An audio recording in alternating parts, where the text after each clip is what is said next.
Hello there, welcome to JRT Reviews. I'm JRT and this is a review. Juice WRLD was a pioneer in the emo trap rap sound that he is quite rightly famous for, and whilst his posthumous release stays true to that, it does fall flat in a few places. Posthumous releases have a tendency and a reputation of being cash grabs or patched together track lists of mostly unfinished songs, and with reports that Juice had around 2,000 songs in the vault when he was alive, I had quite a bit of hope that we wouldn't really get that sort of rushed and thrown together vibe of some projects. What with the lack of a superstar newcomer in the genre since the passing of Lil Peep, XXXTENTACION and Juice of course, it wouldn't surprise me if we see quite a few more albums from Juice considering that back catalogue exists. Interscope being the industry giants that they are probably see a gap in the market to be exploited. Straight away I'll preface this review with the fact I wasn't totally blown away from his last album, Death Race for Love. I'll also add on top of that I wasn't awfully impressed by this offering either, although it probably just edges that last project for me. Death Race had the issue of starting very strongly and then kind of fading away towards the back end, something I thought could have been avoided and would have been avoided on Legends Never Die for a few reasons. Partly because Juice wasn't having the final say on the tracklist,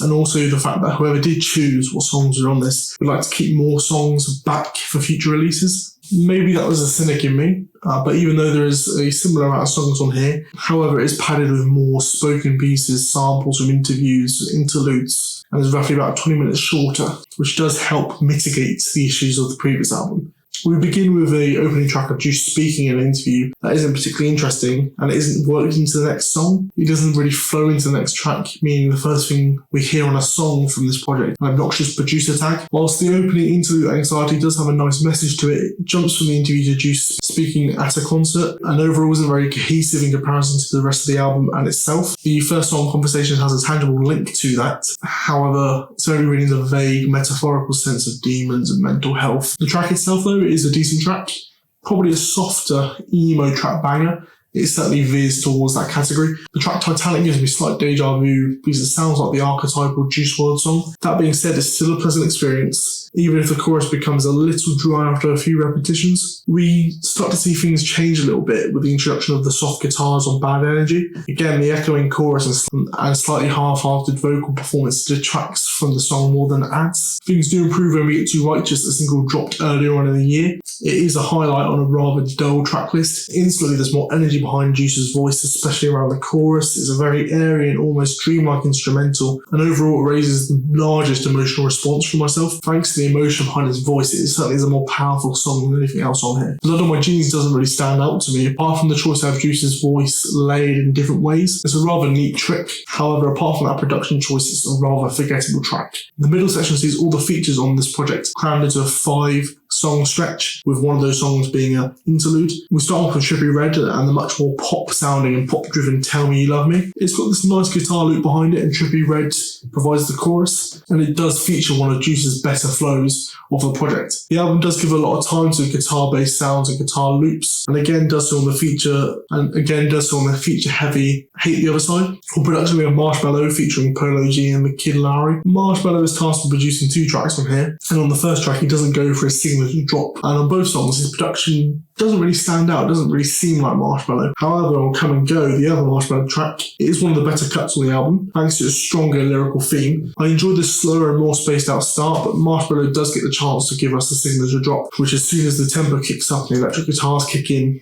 you can kind of sense coming is predictable. However, it isn't awful, nor really worth lamenting about. The final track to have a feature goes big with the introduction of Halsey on Life's a Mess, and it's just an emo trap banger. Moodier and slower without any big drops or a beat change that switches the energy up. Halsey's feature seems the most natural to me. I enjoy when the two share a chorus and harmonise, and Halsey's verse on her own is solid. That being said, to all those songs' credits, all of the tracks with guest artists don't seem forced at all. It doesn't have that forced vibe, as in it doesn't seem to me that it was a finished track that had a big name inserted into it, nor is any song really dragged on to force a feature into it, nor is a song dragged on beyond its welcome to accommodate for a feature. After the novelty of all those features, we fall into a few tracks that are okay to listen listen to, but really don't have any substance to them. Now I can't really recall them apart from looking at my notes. Wishing Well though is a standout, and whilst most of these tracks are focused on what would ultimately be Juice's downfall, his drug addiction, the track is probably the most cohesive and strongest lyrically. Up, Up and Away completely veers away from the sound of the album, and is a very upbeat song and features, I think, some bongos or some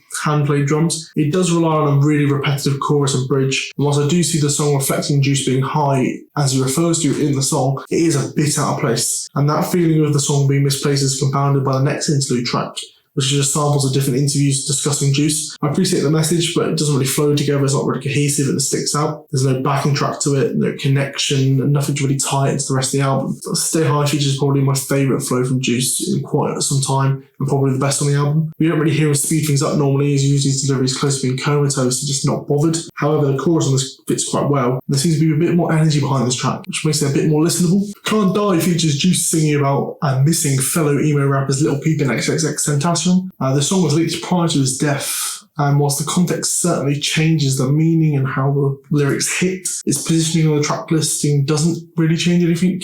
It is quite moving, however. The final song, Man of the Year, has a very upbeat guitar, rock-based instrumental and is a nice closer with its reference to him acknowledging his impact via his lyrics saving his fans' lives. We have one final sample of Juice talking to close out the album, and whilst it's very thematically relevant, he's referring to Speaking from Heaven. I understand why on this you'd add it, but it doesn't really bring anything to the table. Overall, this album did grow on me slightly from the first listen, but it really isn't as strong as his debut, for example. It ends up being quite full without really knowing what to do with itself, jumping sonically at times. And for that reason, I can't really give it more than a 5.5. However, that's my opinion. What's yours? Let me know down below your thoughts in the comment section. If you wouldn't mind helping me grow by liking the video and subscribing, that would be amazing. Really nice of you. Really appreciate it. That's all from me. Thank you for watching and stay safe.